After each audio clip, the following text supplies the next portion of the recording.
Hi everyone, welcome back to my channel. তো তোমরা সবাই অনেক দিন থেকে দেখছো যে আমি আদিয়োগী গেছিলাম। তো অনেকেই জিজ্ঞেস করছে যে আদিয়োগীটা কোথায়, কিভাবে যেতে হয়। তো তার জন্য এই ভিডিওটা করেছি। তো ফার্স্ট আমরা হোয়াইটফিল্ড থেকে মেট্রো করে চলে গেছিলাম ম্যাজিক স্ট্রিট। আর ম্যাজিক স্ট্রিট থেকে না ওখানে বাস ধরতে হবে, ওখানে আর অন্য কোনো অপশান নেই। তো ওখানে দুরকম বাস আছে, একটা এসি বাস, একটা নর্মাল বাস। বাট আমরা এসি বাসে গেছিলাম কারণ নর্মাল বাসটা খুব বেশি ভিড়। আর সেম উল্টোটা, এসি বাসে একদম ভিড়ই ছিল না, মানে খুবই কম বলতে গেলে। তো আমরা যেহেতু সকাল থেকে কিচ্ছু খাইনি, তো খাবার জন্য আমরা মাত্র বাস স্ট্যান্ডে টুকটাক খাবার পাচ্ছিলাম। তো তার জন্য আমরা নিয়ে নিয়েছিলাম একটা করে বড়া পাও। আর সত্যি বলতে বড়া পাওটা এত ফালতু খেতে, লিটারালি আমার মনে হয় আমি সব থেকে বেকার খাবার খেয়েছি এই বড়া পাওটা। সিরিয়াসলি আমি যত টাকা বড়া পাওয়ের পিছনে দিয়েছি আমার মনে হলো এটা সব থেকে ফালতু এখানে এসে আমার খাওয়া দাওয়ার মধ্যে। তো তারপরে যাই হোক, আমাদেরকে আবারও গাড়ি চেঞ্জ করতে হয়েছিল। আমরা আবার একটা অটো বুক করে নিয়েছিলাম, পুরো সমস্তটা আমরা অনেকজন ফ্রেন্ড মিলে গেছিলাম। তো সবাই সামনে পিছন করে হয়ে গেছিলো। আর আর just look at the view, মানে এত সুন্দর, লিটারালি আমাদের চোখটা মনে হচ্ছিলো শান্তি পাচ্ছে। মানে কিছু কিছু জায়গা দেখলে না, মানে মন থেকে একটা আলাদাই শান্তি হয়। তো এটা ঠিক সেরকম, মানে এত সুন্দর। আর এটা হলো এন্ট্রি গেট, লিটারালি ভাইবই আলাদা এই জায়গাটা। মানে ঢুকছি আমরা, চারিপাশটা এত সুন্দর। হ্যাঁ, এখানে হয়তো তোমাদের নেটওয়ার্কের প্রবলেম হতে পারে, নেটওয়ার্কটা কম হতে পারে, কিন্তু শান্তি একদম 100% পাবে তোমরা। তো আমরা নামার সঙ্গে সঙ্গে এখানে আরও অনেক অটো ছিল। যেহেতু আমরা মানে আদিয়োগীটা হচ্ছে চারিদিকে পাহাড়ের মাঝখানে হচ্ছে এই প্লেসটা। তো এখানে অনেক অটো করেই তোমাকে আসতে হবে, না তুমি হেঁটে আসতে পারো না অন্য কিছুতে।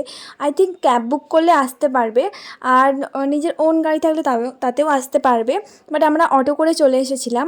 অ্যান্ড তারপরে ওখানে যেহেতু পাহাড়ের মাঝখানে, তো দেখতে পাচ্ছ ওখানে ছোটো ছোটো অনেক কুড়ে ঘর আছে।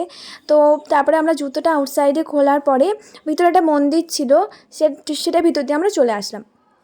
অ্যান্ড দেন দেখো, জাস্ট যেটার জন্য আমরা এতক্ষণ ধরে ট্রাভেল করে, মানে সকালে আমরা 6টায় বেরিয়েছি আর আমাদের পৌঁছতে 11টা-12টা হয়েই গেছিলো। তো ওখানে গিয়ে জাস্ট ভিউটা দেখে আমাদের মানে ওই অতটা জার্নি মনে হচ্ছে সার্থক হয়ে গেল, যে আমরা এত দূর আসাটা, এত জার্নি করা, এত খরচা করাটা আমাদের কোনো গায়ে লাগছিল না। কারণ এত সুন্দর একটা ভিউ, এত সুন্দর একটা ভাইব পেয়েছিলাম।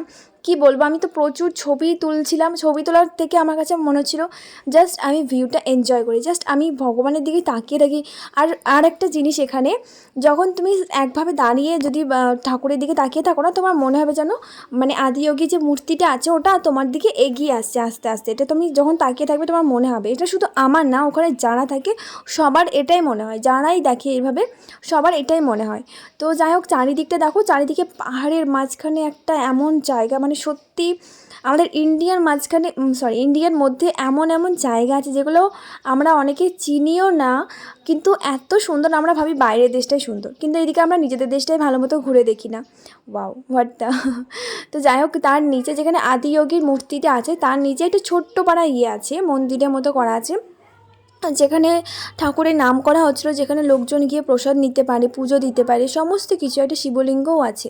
তো এই যে আমাদের নন্দী মহারাজের পাশে আছে একটা ত্রিশূল, যেটা মহাদেবের ত্রিশূল। আর এইদিকে দেখো নন্দী মহারাজ কীরকমভাবে ঘামছে দেখো। এটা মানে সবাই ওখানকার মানে বলা কওয়া করে যে এই যে নন্দীটা প্রত্যেক দিন রোদে এরকম করে ঘামে, কিন্তু শিবের মূর্তিটা কিন্তু ঘামে না, কিন্তু নন্দী মহারাজ খুব ঘামে।